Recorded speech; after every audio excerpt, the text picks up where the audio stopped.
The success we face today would be non-existent without our support system. Make sure you remember those who made sacrifices for you, big or small, because when you continue your journey, they may need you as you once needed them. Remember that it is not about reaching your goals in the fastest possible way, but enjoying the time it takes to get there. Never question your influence on a friend, family member, student, or teacher, because a small gesture or comment can make all the difference. A few weeks ago, I was faced with a dilemma. The day before an advanced placement exam, in which I could earn college credits, my best friend called me asking for a favor. She wanted to know if I would escort her later that night to a funeral of one of her close friends. Going with her would mean sacrificing the only study time I had left myself for my exam. However, the tragic death of this young man was more than she could handle on her own. I agreed to accompany her, realizing that even though I did not know this young man, and that I was not going through the hardship that she was, my presence would help her cope. With that decision, I learned that we must not go through life with a selfish head on our shoulders. We must be the friend we wish to have.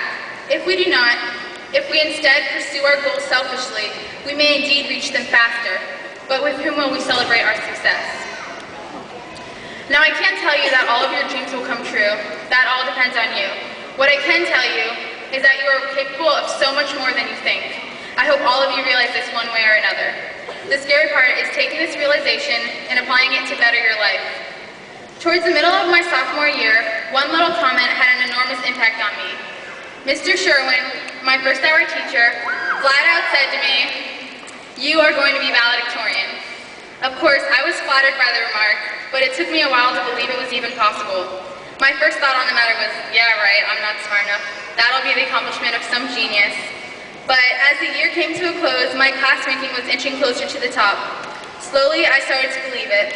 With his high expectation of me, I challenged myself to a more rigorous class schedule. I overcame the fear of failing at this goal and just tried a little harder. As you see, I've made it. I'm not a genius, but I still made it here. The point is, every one of you is talented in some way. It's up to you to figure it out what that something is. More importantly though, it is up to you to push your fears aside and pursue it. With that said, I would like to share a poem with you, written by Marianne Williamson. Our greatest fear is not that we are inadequate, but that we are powerful beyond measure. It is our light, not our darkness, that frightens us. We ask ourselves, who am I to be brilliant, gorgeous, handsome, talented, and fabulous? Actually, who are you not to be? Your playing small does not serve the world. There is nothing enlightened about shrinking so that other people won't feel insecure around you. We were born to make manifest the glory within us. It is not just in some, it is in everyone. And as we let our own light shine, we consciously give other people permission to do the same. As we are liberated from our fear, our presence automatically liberates others. With the time I have remaining, I would like to thank my support system. Thank you, Mom and Dad, for providing me with a loving home and an enriching environment. Thank you, Elizabeth, for paving the road before me. Thank you, Amanda and Samantha, for looking up to me. Thank you, Grandma, for being so proud and for showing me that you're never too old to have a good laugh.